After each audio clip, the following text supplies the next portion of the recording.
Welcome to our ACCE Learning Network Hangout, and it's a chance for us. Oh gosh, Series 4, episode, was that 2433? No, it's actually Series 4, episode 25, reviewing the review. That's right. Hi, Amanda. Hey, Roland. That's all right, nothing scripted. Hey, it's a place we can connect the network and PLN, and a wonderful PLN tonight, and all those listening. And if you're watching us live, you can post a question to our panel by going to todaysmeet.com/ACCELN, or on Twitter, you can use the hashtag ACCELN. And I'm Roland, a high school teacher, e-learning leader in Victoria, Australia. I'm also a state councillor of the DLTV, and I'm a space junkie, and I love curriculum, and I love conferences, and I'm going to be cooking for a barbecue for the Scouts very soon, and flying for our first aviation badge, Amanda. I have no stories of cooking or baking or scouting this week. I'm Amanda Rablin. I'm an e-learning coordinator in Brisbane and proud QSite member and past board member. And we are joined by many people who are part of their professional associations this evening because we're doing some very important review of reading. I have been spending a bit of time, probably not quite as much as some of our other panelists, reading some detailed government-endorsed documentation, which we'll get to a bit later on. But let's meet who we've got on our panel this evening. The lovely Bruce. Yeah, hi everyone. President of INTIACT, which is the ACCE member here in the ACT, and also involved in the curriculum during the writing phase. So I was very, very interested to see what the review had to say. I can imagine you were, and Dr. Jason Zagami. Hi, I'm Jason, and I'm a lecturer at Griffith University on the Gold Coast, and president of the Australian Council for Computers in Education, and also been involved in various consultations on the review process. Fabulous. And Nick? Hello, my name is Nick Jackson. I am one of the people that works in the school, and I am not a member of any official body. Excellent. Still awesome. The student leadership.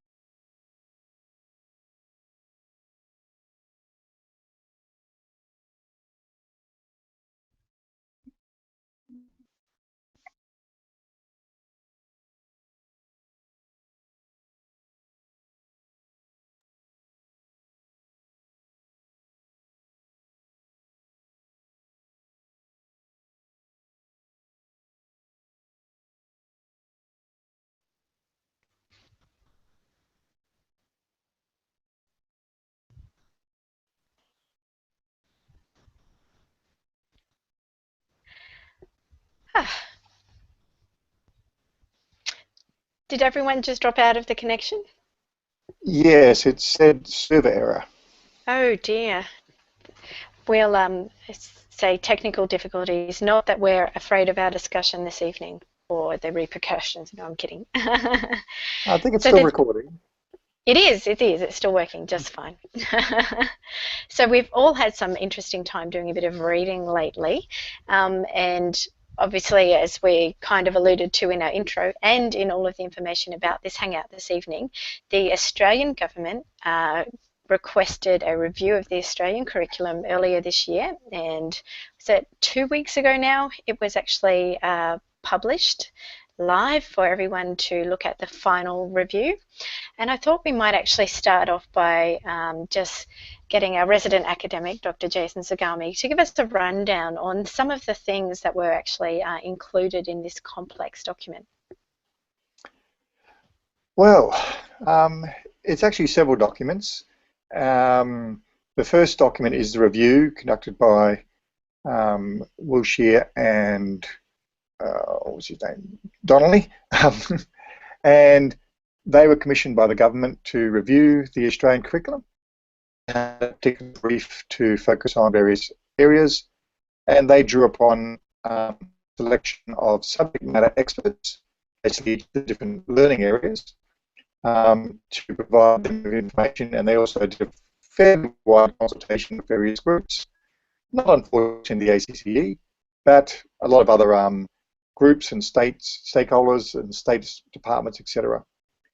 Now, they then published, or they then provided government with a copy of their review and also the subject matter experts, and then the government released that review along with their response to the review last weekend or 2 weekends ago.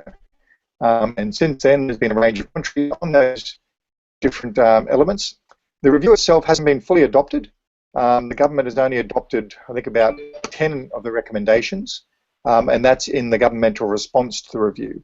So it's important to read that response in association with the review itself, otherwise you may get the impression that the entire review is being adopted by the government. But at the moment, the government's only considering a small number of the review recommendations, and they're the ones that we're particularly interested in either changing the government's mind or modifying their approach to some of those recommendations. How's that, Amanda?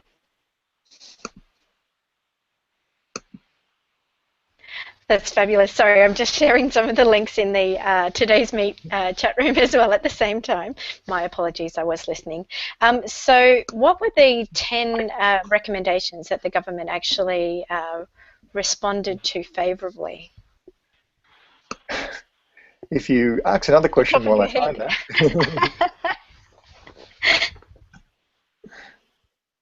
Sure. Well, obviously, the way this review has been reported in the media has been a very interesting one as well. And we've also had, I guess, responses from key people or groups of people that, I guess, from ACCE's perspective, are enthusiastic or are focusing on the general capability of ICT and also the digital technologies curriculum as well.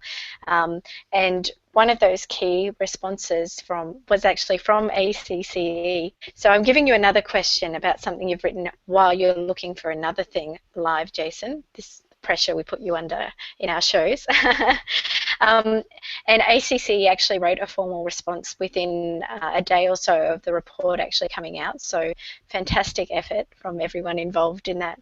And obviously there were some interesting reflections on the place of digital technologies, or really not so much the place of digital technologies within that document.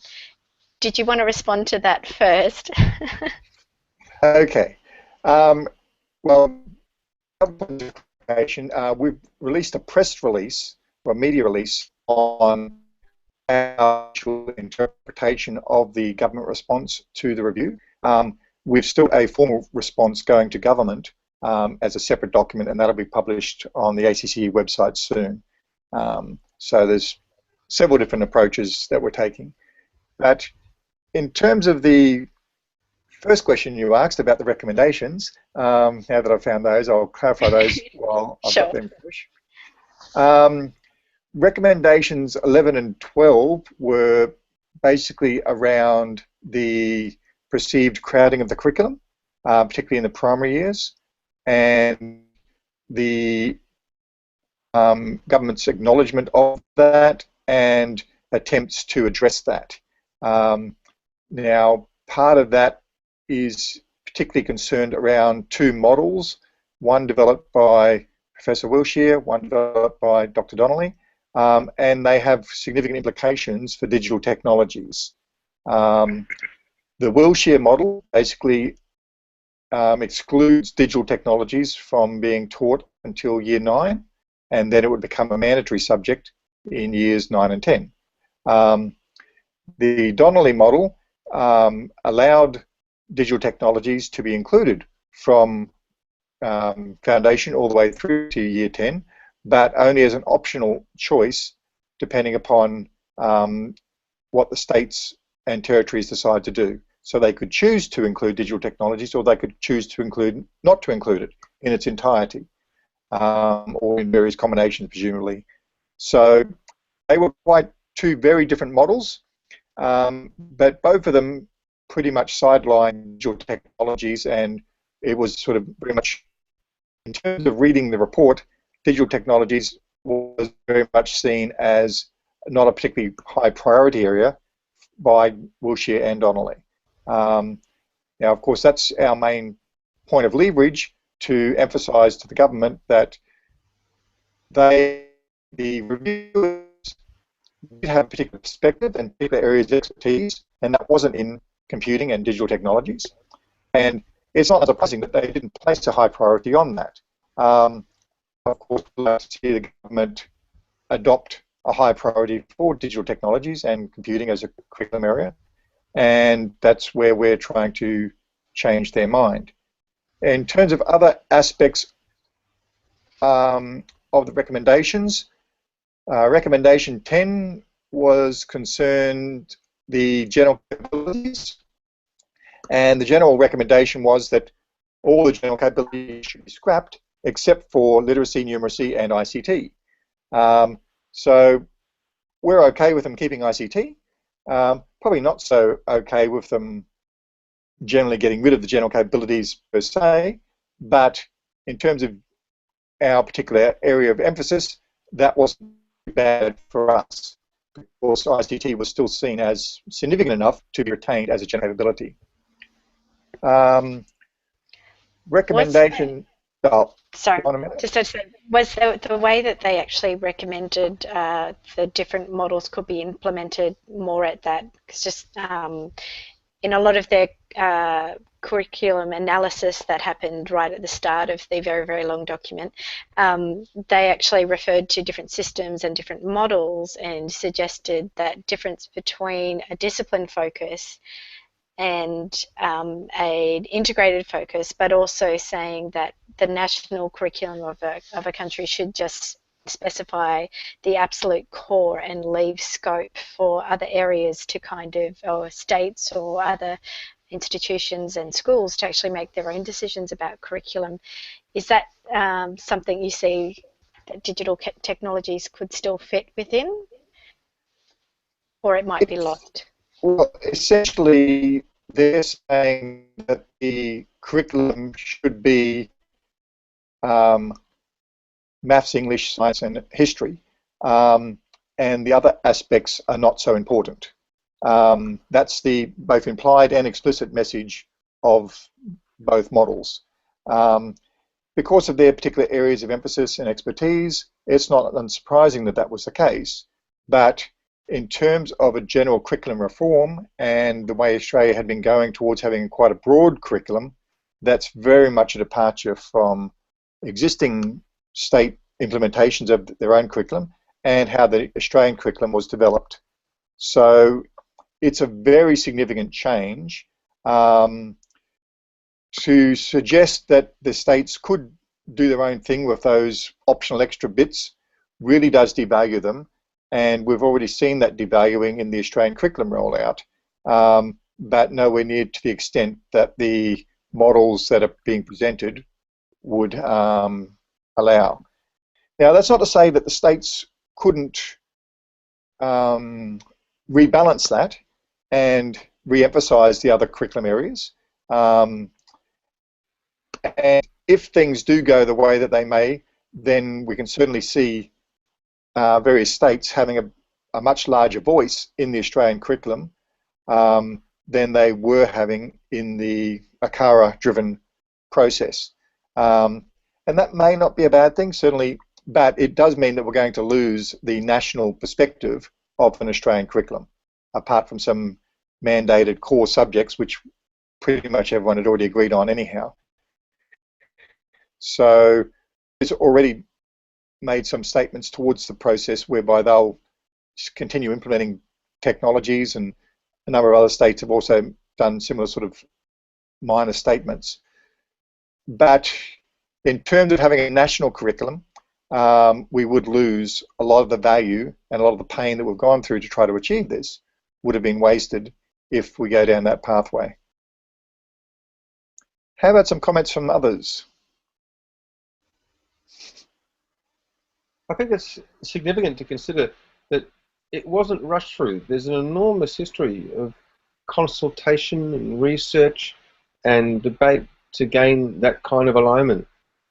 I can imagine if we started agreeing on a universal rail gauge and then someone called for public submissions, and then we had to sort of argue it over, and then they agreed that perhaps only the interstate lines need to be standardised, and each state could still work out its own regional trunk lines. And that's the kind of mess that we have now. I would have thought that this was a good opportunity to explore best practice in other countries, and we certainly did that. Being able to ride on the tails of what is happening in the UK, it's easy to dismiss that as some sort of glib answer about it having a particular flavour. I see this as really quite a bipartisan document, the way it was developed, broadly consulted, and only focused on the areas that we think were important for adding value to the learning of children. I'm a bit surprised by how we managed to actually come up with this document that sort of shuttles IT to the very end, especially when we're talking about 21st century learning. We're looking at the decline in manufacturing, perhaps. For me, if we're going to have some sort of rejuvenation, it would be probably in the high-tech area, and that's not going to happen unless you're going to make technology a priority. So the goals of where it's coming from just befuddle me a little bit. I've read criticism online that it seems to be turning the clock back to an older model of education. Is that really what's in the document there? I'm just curious what the others think. Am I reading it the wrong way? I find the whole thing confused, to be honest. There's a lot of emphasis very, very early on the value of STEM and the need to address that as a shortage in terms of both skills and enrollments and interest at school and all that sort of thing. And then the interpretation of STEM throughout seems to be very much, well, the only way that's going to happen is if everyone does maths and science. And it relegates things like the engineering and practical components that are written into the design and technologies and the computational thinking and the software side of things that really is an important part of what the digital technologies curriculum was. They're really the application of a lot of those mathematical and scientific skills in contexts and areas that really are appropriate for the future. And so to sort of say that STEM is so important and then to relegate those other subjects to the background strikes me as very, very odd. And it also means that the value on creative pursuits is completely lost. When what we know is that a lot of the modern sort of technological advances, they're generally either driven, well, traditionally in the Industrial Revolution was driven by war, but nowadays it tends to be creative applications to problems where we don't have existing answers that really do see us making some big jumps. So it's very much a case of ICT as a tool being acknowledged as valuable, and I don't think the review successfully distinguished between that and the discipline-specific stuff that you don't pick up from being able to use ICT as something that allows you to perform the tasks that you already know how to perform. I mean, there's an efficiency element to using ICT effectively, and I think the value that has been placed on that is perfectly fine, and I think the ICT general capability captures a lot of that in terms of being confident and capable users of technology. But the fact that the approach to thinking and the logic that currently drives a lot of the approaches we use to big data problems that comes out in the digital technologies curriculum is completely ignored. I actually think the two models, Donnelly's is preferred because I think we can convince teachers to see the value in it, and a lot of effort went into the development of the Australian curriculum early on when it was being written on the basis that we had a very, very small portion of the designated time in the curriculum to write to. So the writers spent a significant amount of time ensuring that the way it was written allowed the digital technologies to integrate with other subjects really, really well. And I think that's the solution to the crowding problem, is to look at how teaching students about those concepts in the digital technologies can be done alongside other traditional subject areas that teachers, in particular in the primary school, tend to be a little bit more comfortable about. If we do it that way, then the fact that it's there, as an optional extra and can be embedded or integrated is something that we can use, that we can actually make valuable. If it's relegated purely to year 9 and 10, then I think we continue along the path that we've got now, which is disengagement very early on, students seeing ICT purely as a tool, feeling as if by the time they get to year 7, year 8, year 9, that they know what they need to know, because a lot of that general capability, whilst it will be emphasised, is something that's familiar to them and something they generally develop as they grow and as they mature.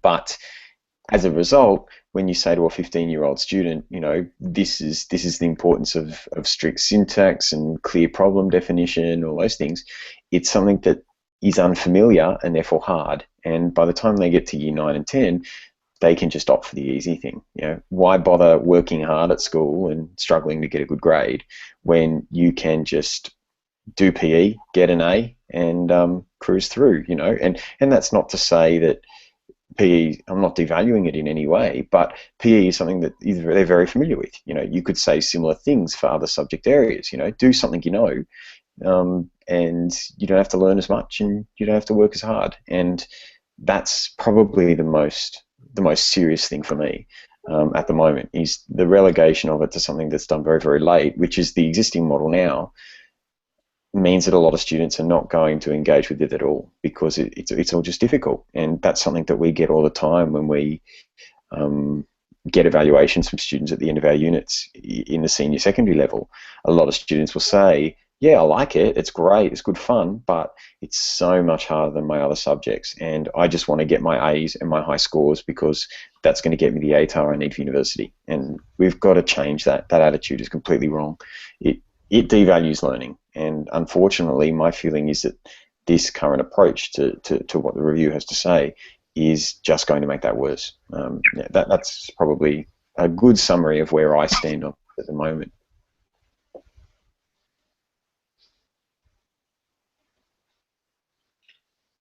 I'm surprised by some of the criticism by parents about this process, because there was a sense that we had to reconnect with the parents. And I remember in one section report, it talked about the parents bemoaning the lack of access to curriculum documentations and not having a say.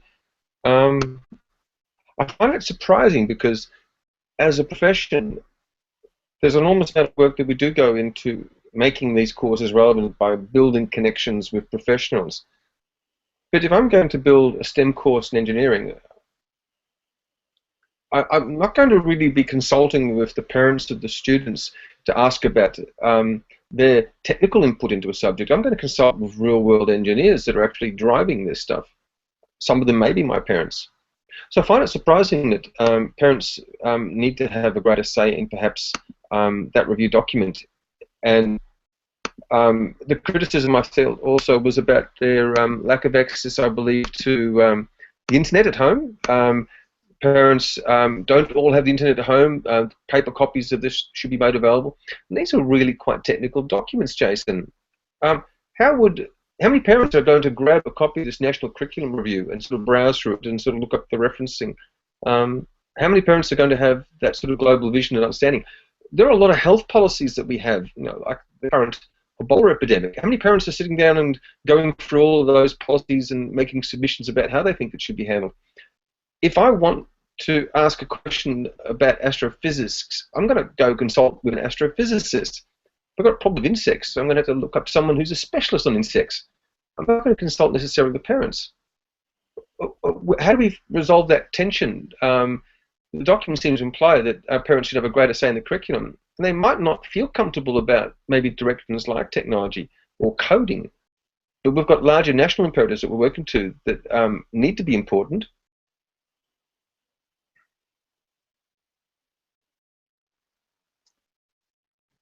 Unfortunately, the federal government did have it as one of their policy agendas around the review of the curriculum, that parents should be much more informed and have a say in that process.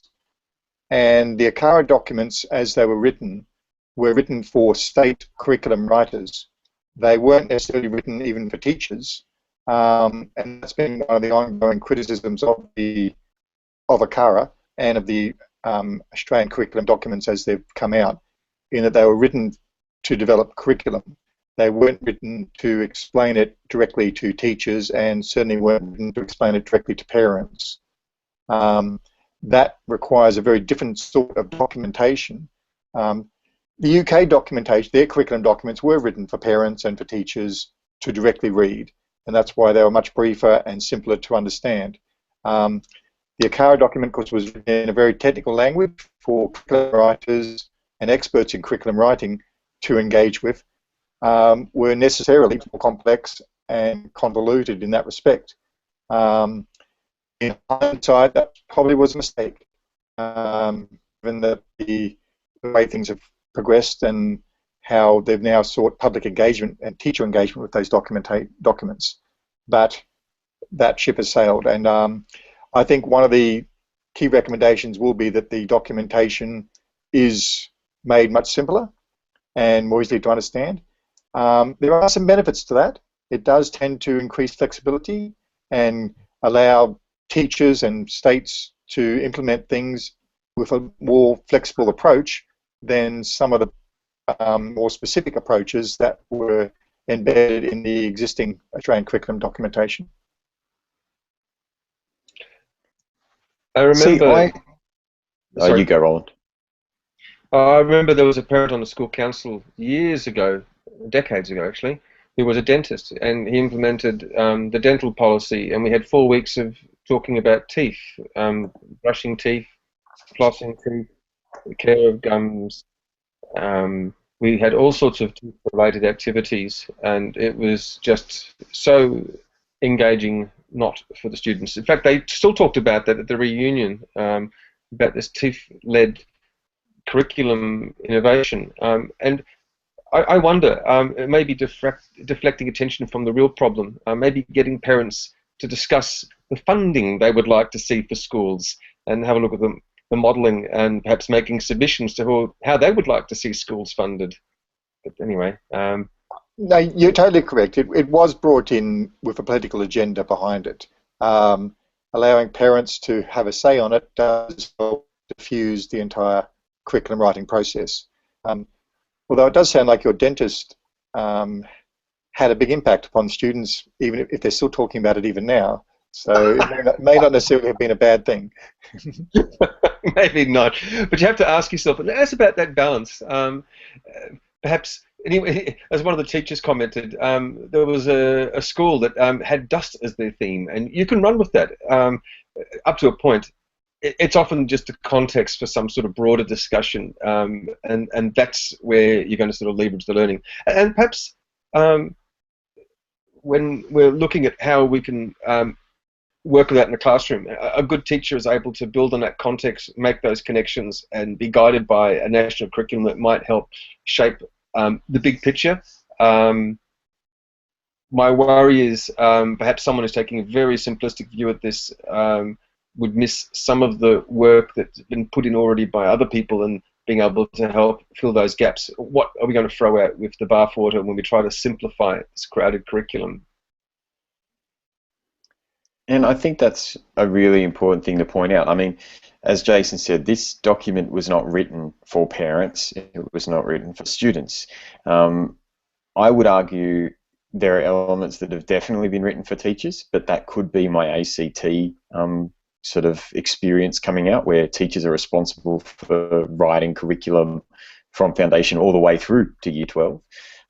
So, you know, to suggest that we write it for parents first is putting the cart before the horse, I guess. You need to ensure that the people who are going to be responsible for constructing the curriculum have a very, very clear picture of what they need to do. And I think I suppose it's very similar to developing a formal algorithmic solution to a problem. You need very clear language, you need a very, very clearly defined solution or problem first before you can develop the solution.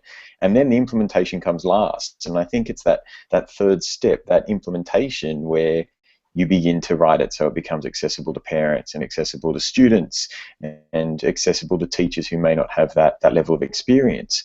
And the biggest criticism from me about the whole review is the fact that we're reviewing it before it's even been implemented. I mean, the digital technologies is a perfect example. It's available for implementation. We're reviewing the curriculum, and yet no one is actually teaching it. So to review something and say that it's going to crowd the curriculum when it hasn't been delivered and therefore there's no evidence of the crowding of the curriculum is absolutely absurd. But that's not You're what's saying the political it points. should get endorsed and then trialled for 5 years and thoroughly implemented in a way that helps primary school teachers, for example, adopt the skills and understand all of the language and jargon that's very complex within the document, and see what is the impact on students. And maybe Australia, as a digital technology, computational thinking leader, maybe then we can have a review. You know, that's just a suggestion. Okay. I would say that you probably wouldn't even need to wait 5 years. I think you'd probably be able to act on it a little bit sooner than that. But, you know, Paul asked a question on today's meet about the digital revolution and its impact on all this stuff. And I guess for me, when I think about that question, the digital revolution hasn't really progressed anything on this front. I mean, it's put computers in schools in an environment where many schools weren't ready for it. It's created a lot of grief, and, you know, I actually think that what we needed to do as a profession was have a very, very clear picture of what it was we were trying to achieve. And I honestly think the Australian curriculum would have helped us achieve that. There are a lot of people that are very critical of the Australian curriculum approach, the idea that you can write a curriculum that is national, and I get that. You know, if you write a curriculum, especially like ACCELN have, that's very subject driven, and look, you've got to have some organisational method underneath it, because to try and write something that complex from nothing is going to be impossible. But the result, I guess, will be implementation in very differentiated, segmented subjects, particularly at the upper secondary levels. And if that's the way schools and authorities adopt it, then yes, it's going to stay very traditional, and things may not vary much from where they are now. But at least the Australian curriculum, mandates is probably a strong word. It indicates to schools what the expectations are. It says this is what students need to be learning. And over time, I think schools and teachers would get creative. They would see that there's potential, and it's up to educational leaders to make sure that that potential is realised in schools. And so, you know, you may have some fantastic leaders in schools that are all over what 21st century learning, I hate the term, but we all know what that means, kind of, I think, what 21st century learning looks like, and the kinds of things that we need to have in place in schools to, you know, prepare kids for life in the digital age and all those kinds of things. But I think a lot of contexts that we work in are not there yet.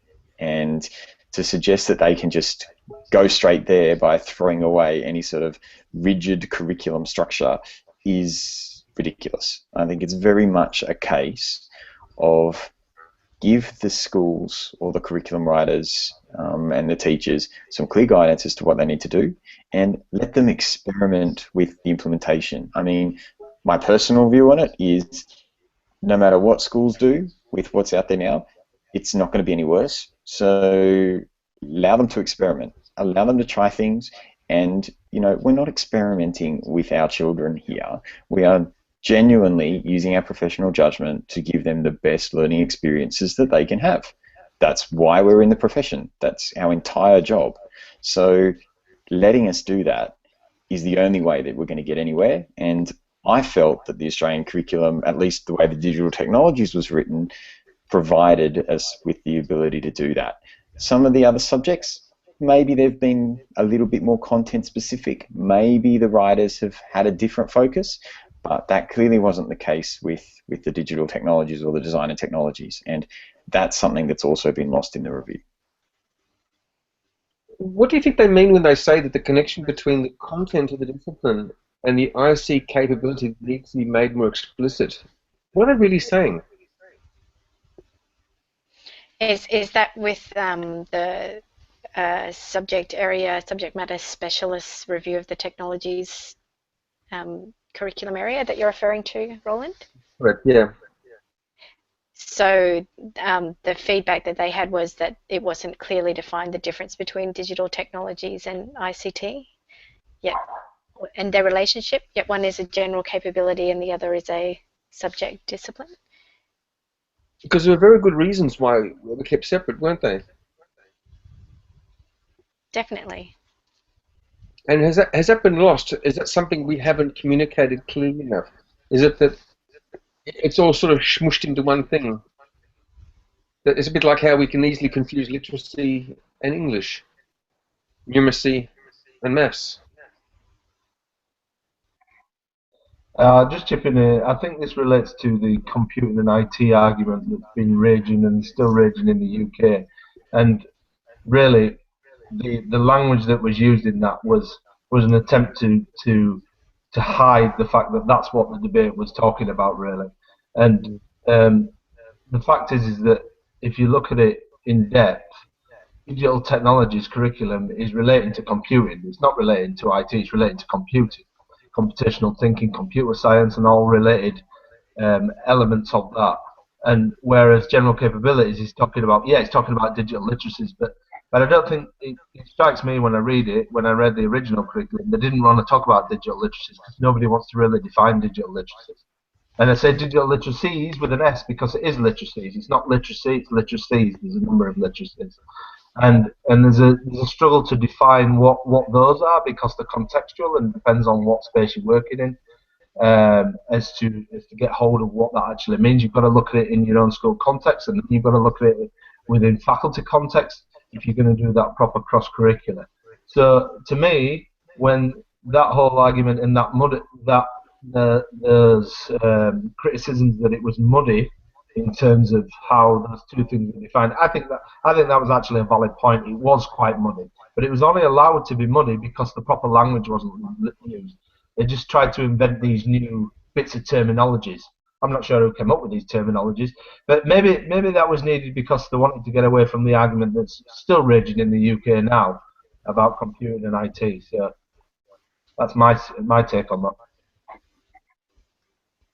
It all did come down to the usage of terms, and they didn't want to muddy the use of the term literacy because it was being used in a number of other contexts, and adding on digital literacies to that debate impacted upon those discussions.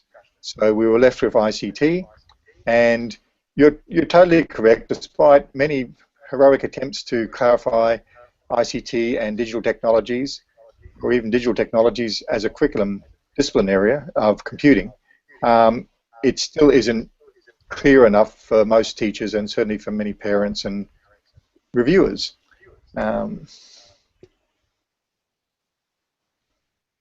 That, I think, is going to have a big impact upon our current discussion about the state of digital technologies.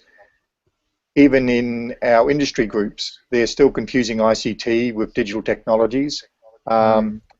Generally, in industry, they refer to computer science as ICT when they're referring to what's occurring in schools, which is then a direct opposition to how we're using the term ICT.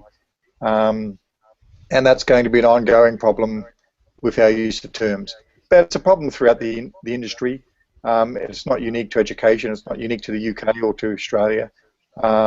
We simply have a whole range of terms that are ill-defined, and different groups define them to their own purposes. Yeah, I just think that if you're looking at it from a political angle, though, if you're serving the general public, and that's effectively what this review is going to do, is trying to serve a political ends to the general Australian public, they couldn't really give a toss whether you're talking about computing or IT for the most part.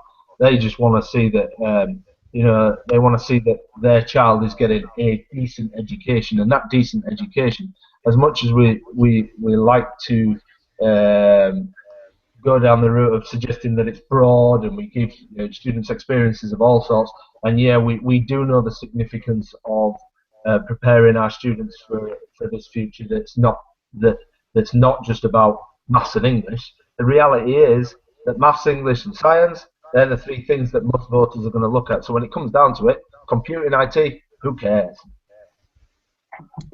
And that's probably the attitude we need to try to change, and to give importance to computing as a foundational understanding for future career paths, not in terms of just learning programming, but in any future career path where students need to have a detailed understanding of how computers work and how technology works to be able to implement those career paths in the most effective and efficient way.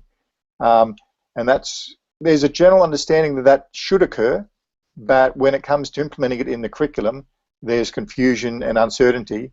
And when people talk about a crowded curriculum, that then places digital technologies at risk because people aren't certain exactly what it is and whether or not it should be in place. They've got a general feeling that it should be, but without the specifics. And we face that problem with a lot of our teachers as well.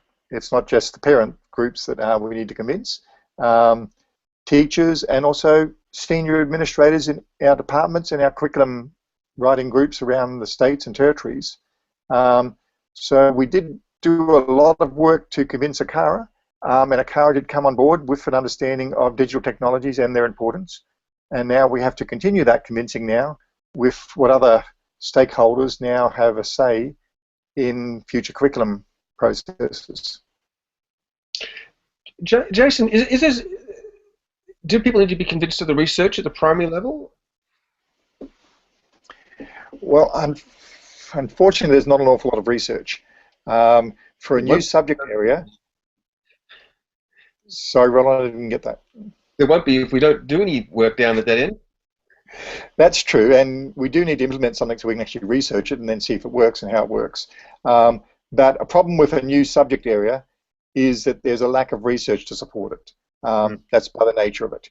There's plenty of research around ICTs, a general capability and stuff like that, but that's very different to computing as a discipline area.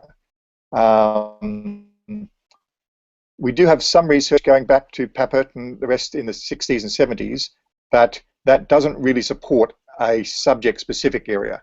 We really are going on gut feeling in many respects, and that does make it difficult to present a really cogent argument. A lot of our argument is based upon what we see happening in industry and in tertiary education and the importance of computing in society.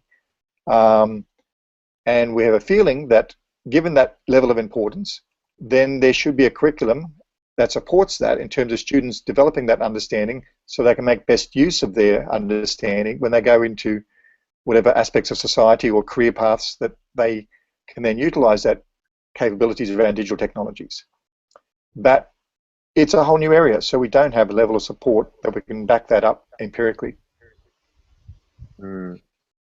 Is there any is there any research beginning to emerge from like the experiences in the UK and those places that are beginning to focus a little bit on computer science within the curriculum?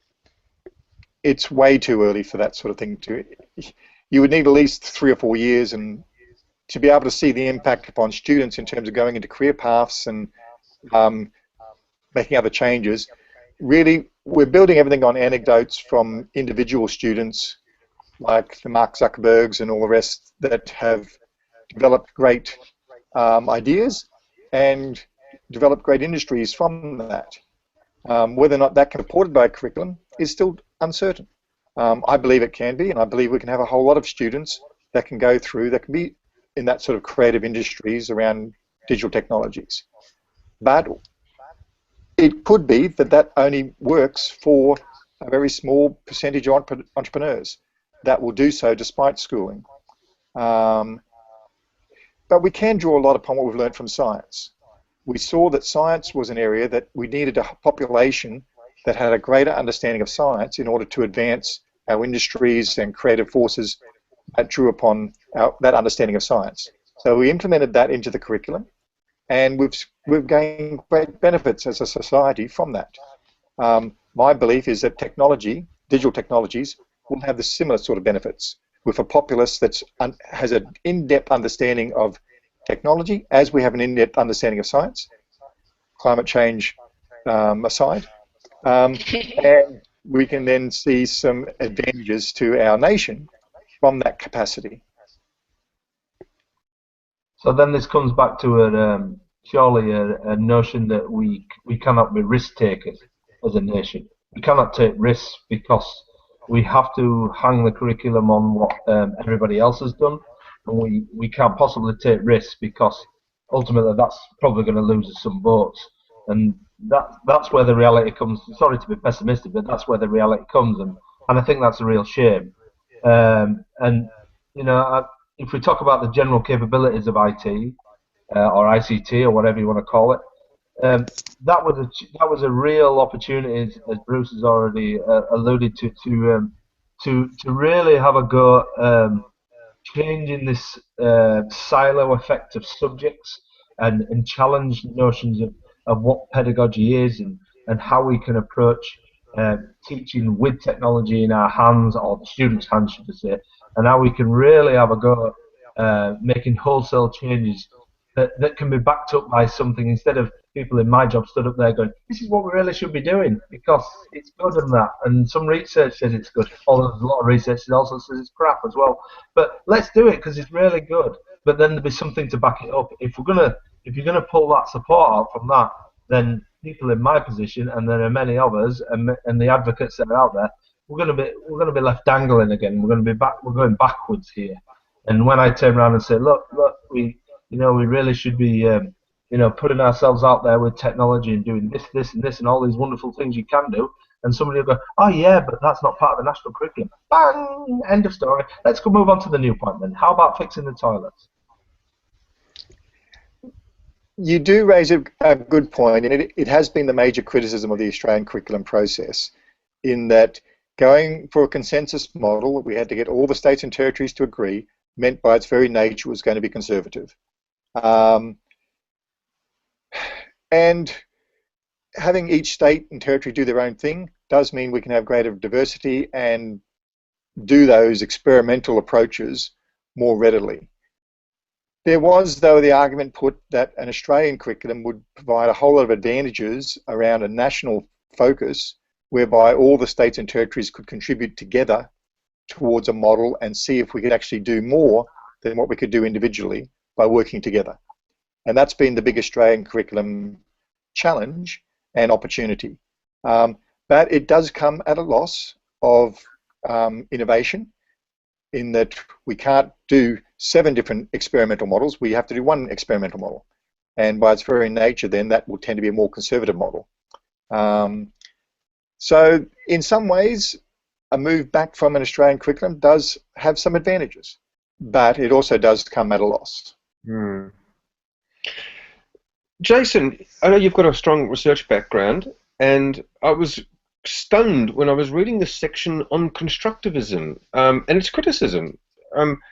In fact, it even came up with the conclusion trying to water down basic tenets in the way that children actually learn, saying, I think, where was one section, that the highest achievement scores were attained by students in a direct instructional model. So yes. That stunned me. And these very good researchers are all sort of lamenting the lack of direct student instruction. There's a good reason why we adopt a constructivist approach, because it's like gravity. Things fall down. It doesn't just make good sense. It's the way that people learn. So what's the tension happening here? Are people sort of lamenting the loss of lecture theatres? No, it's much more around a direct instruction model of teaching. And the reviewers were chosen specifically, of course, they did have a particular perspective on this, and they chose various consultants to consult who also had a very strong perspective on direct instruction. So it was very natural that the review would come out very strongly in favour of the pedagogical approach. Cara did go to reasonable lengths to try to keep clear of implementing a pedagogy in the Australian curriculum, although I do think we snuck a fair bit into design and technology, for the better. But the big criticism of all that was not necessarily of the Australian curriculum and of ACCELN. It was a criticism of current teaching practice in schools. And the reviewers wanted to have their say on that around the process of direct instruction. And their feeling is that we should have much more direct instruction and much less things such as constructivism and other pedagogical approaches. So I think there will be that, although the nature of our teacher education institutions and schools are such that we've embedded constructivist approaches quite solidly into teacher preparation now, that it will be very difficult to do curriculum review and changes to the curriculum. But the intent was certainly to try to address what they considered was too far removing direct instruction from teaching practice. But certainly direct instruction is still alive and well in many schools and many classrooms, but it's not the only method or the only focus. And what I found really interesting about the way the reviewers wrote was they were clearly writing from their perspective of disciplines have their own integrity, direct instruction is the predominant method, and every section that kind of looked at these risky alternate models kind of I felt they devalued the work that had been done in those areas. They were kind of like, oh, there are these airy-fairy kind of areas, and it was like these two things can't work together. And same with the cross-curriculum priorities as things that you can embed in content or things that gave context to content or a particular discipline. And there was this rhetoric around, you know, external exams with content focus present a lot of rigor, but then so do constructivist project-based tasks that really explore at a deeper level the cross-curriculum priorities that you really can't do so much when you're only working from a direct instruction content-focused model. And I think they can both ends of the dichotomy can live together, and there's a whole heap of shades of grey in the middle. So it'll be interesting to see how this evolves, but I hope it won't be, as tends to happen in education, just flicking from one extreme back to the other, and that there's a voice for the different approaches that kind of sit in the middle of that. The other frustrating thing that I've noticed through media kind of comments and particularly comments from key people in industry, and I'll deal with those down the track, I guess, but there's been a lot of criticism of the review as being indicative of teachers not wanting these things, as if it was teachers that drove the review, and therefore it's the teaching profession's fault that subjects such as the digital technologies and the arts have kind of been relegated to nothing. And ironically, the review itself attacks pedagogy, i.e. the profession of teaching, at the same time. So I feel a little bit like teachers are being attacked from a couple of angles now because of misinterpretation of what the review is and where it's come from, because the curriculum itself had significant input from educators, a lot along the way from a number of different areas. So the curriculum is what teachers were willing to do. That was what we were hoping to get out of schools, and the review has kind of turned that on its head. And I don't know, I guess it's wait and see. The government has not come out and said that they're going to adopt everything yet. As Jason said, they've only sort of flagged 10 things, and there's no concrete, and this is what we're going to do about it yet. So we wait and see. And ultimately, I think, worst case, we're going to end up with nothing, and it's all going to go back to the status quo. Best case, we'll be provided with the leniency and flexibility we need to be able to adopt it in innovative, exciting and creative ways in our schools. Now, it's, as I said earlier, much easier for us down here in the ACT. We don't have a syllabus like New South Wales does, and we take what's in the curriculum, and we design cool activities that can borrow from everywhere, and we embed those general capabilities like Nick says, and we identify elements of the digital technologies that we can utilize through new ICT technologies and tools, and we make that happen. That's ultimately what this entire thing's about in the first place. So yeah, there's still a lot left to happen, I think, to ensure that everyone is on the same page, and I don't think the media does a very good job at actually informing the public, which ironically is what they're meant to do. So there are a lot of different factors at play, and I feel like we've got too many competing interests, and it's going to be a massive battle that is going to be very, very difficult to win because of the political agenda, as Nick and Roland, I think we've all alluded to at some point tonight. So it's a very, very complicated. It's become a problem that has become complicated when really, let us teach, let us do what we've trained and been employed to do. These people say similar conversations come up with the medical profession and the like.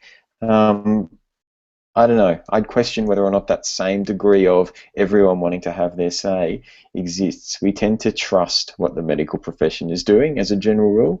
That trust doesn't seem to be there for us. I guess we're doing a bit of a wrap at this point, so I might keep the momentum going if it's all right, and ask Jason if he'd like to perhaps give us some closing thoughts. I don't think we should be too pessimistic. Having looked at a lot of the commentary and looking at the government response, while they said that they were adopting the report, they have left out an awful lot. And what I suspect they're going to do at the ministers' meeting in December is they'll go back to ACCELN and get ACCELN to look at revising their underlying model, or reformatting it, or reviewing their model. In light of the report's recommendations, etc., I don't think then ACCELN will fully adopt either of the models that the reviewers presented. I think they'll keep pretty much to how it is.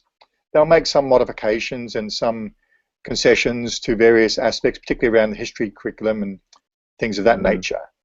But I suspect if the government still uses ACCELN, and the idea of not using ACCELN and trying to set up something completely new would be just such a big task in itself, I think that they'll use ACCELN, and ACCELN will keep things pretty much as they are.